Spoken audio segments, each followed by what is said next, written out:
Merasa bahwa meminta saran dari teman malah berujung pada ketegangan atau bahkan membuat suasana menjadi canggung. Kadang-kadang, niat baik kita untuk mencari pendapat atau bimbingan bisa berbalik menjadi sumber kebingungan atau rasa tidak nyaman. Mengajukan pertanyaan atau meminta nasihat dengan cara yang salah dapat membuat teman merasa tidak dihargai atau bahkan kesal.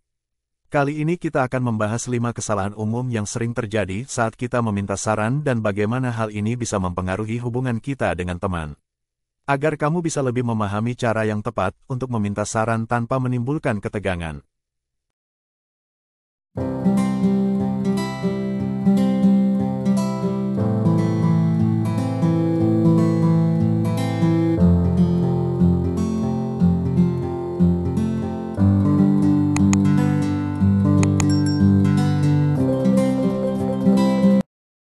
Satu, tak mendengarkan saran dengan serius.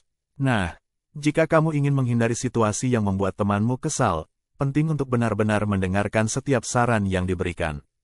Bayangkan seolah kamu adalah detektif yang sedang mencari petunjuk berharga, setiap kata yang diucapkan adalah kunci untuk memecahkan masalah. Ketika kamu menunjukkan bahwa kamu menghargai pendapat mereka, kamu tidak hanya meningkatkan kualitas keputusanmu, tetapi juga memperkuat hubungan dengan temanmu. Sekarang, bagaimana cara melakukannya dengan benar? Cobalah untuk fokus sepenuhnya pada apa yang dikatakan temanmu, dan hindari gangguan seperti ponsel atau pemikiran tentang hal lain. Tanyakan pertanyaan yang menunjukkan bahwa kamu benar-benar tertarik, dan beri mereka feedback yang menunjukkan bahwa kamu memahami saran mereka. 2. Berharap solusi instan. Kita semua pernah mengalami saat-saat ketika kita menginginkan solusi cepat tanpa memikirkan proses yang terlibat. Namun, berandai-andai bahwa temanmu dapat memberikan jawaban dalam sekejap bisa sangat membuat frustrasi, terutama jika saran tersebut memerlukan waktu dan pertimbangan. Cobalah untuk lebih sabar dan memberi mereka waktu yang cukup untuk memikirkan solusi yang tepat. Mengharapkan hasil instan bukan hanya tidak realistis, tetapi juga dapat mengganggu hubungan baik yang telah kamu bangun.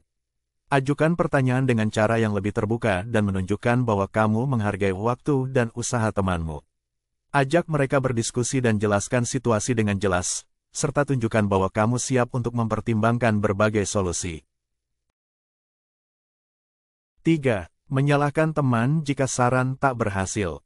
Rasanya mungkin sangat menggoda untuk menyalahkan mereka, terutama ketika segala sesuatunya tampak kacau.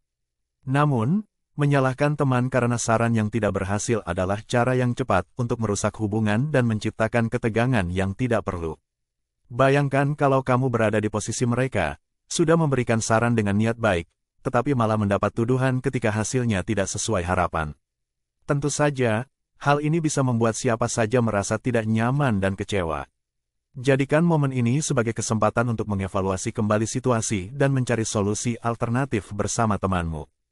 Dengan cara ini, kamu tidak hanya menjaga hubungan tetap harmonis, tetapi juga memperlihatkan bahwa kamu menghargai upaya dan pendapat mereka.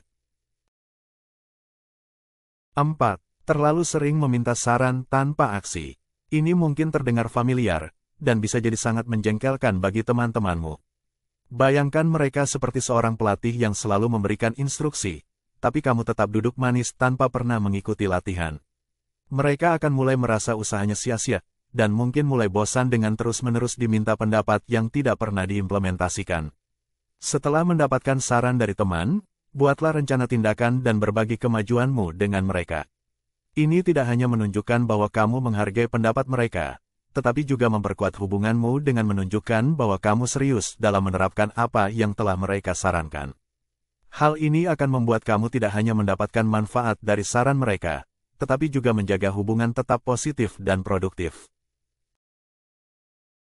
5. Membuka topik yang sama berulang kali. Bayangkan jika kamu adalah teman yang selalu dipanggil untuk memberikan saran, tetapi topiknya tidak pernah berubah, tentu saja, itu bisa sangat melelahkan. Ketika kamu terus-menerus membuka topik yang sama, rasanya seperti kamu menempatkan teman di posisi yang tidak nyaman, seolah-olah mereka harus memberi jawaban yang sama berulang kali. Ini tidak hanya membuat temanmu merasa kewalahan, tetapi juga bisa mengurangi kualitas saran yang mereka berikan. Lalu, bagaimana caranya agar kamu bisa meminta saran dengan lebih efektif tanpa membuat temanmu kesal? Coba benar-benar merenungkan saran yang sudah diberikan sebelumnya dan coba terapkan sedikit demi sedikit. Jika kamu merasa perlu kembali bertanya, pastikan untuk menunjukkan bahwa kamu telah mempertimbangkan masukan mereka dan menjelaskan kemajuan atau kesulitan yang kamu hadapi. Ketika kita meminta saran dari teman, tujuannya adalah untuk mendapatkan perspektif yang berharga, bukan untuk menambah beban mereka. Kesalahan dalam cara kita meminta saran bisa membuat situasi jadi kurang menyenangkan dan malah merusak hubungan. Jadi, mari kita ingat bahwa berkomunikasi dengan baik dan menunjukkan apresiasi yang tulus bisa mengubah proses ini menjadi pengalaman yang positif bagi kedua belah pihak. Dengan memahami dan menghindari kesalahan-kesalahan ini, kita tidak hanya akan mendapatkan saran yang lebih bermanfaat, tetapi juga menjaga hubungan kita tetap harmonis dan penuh pengertian.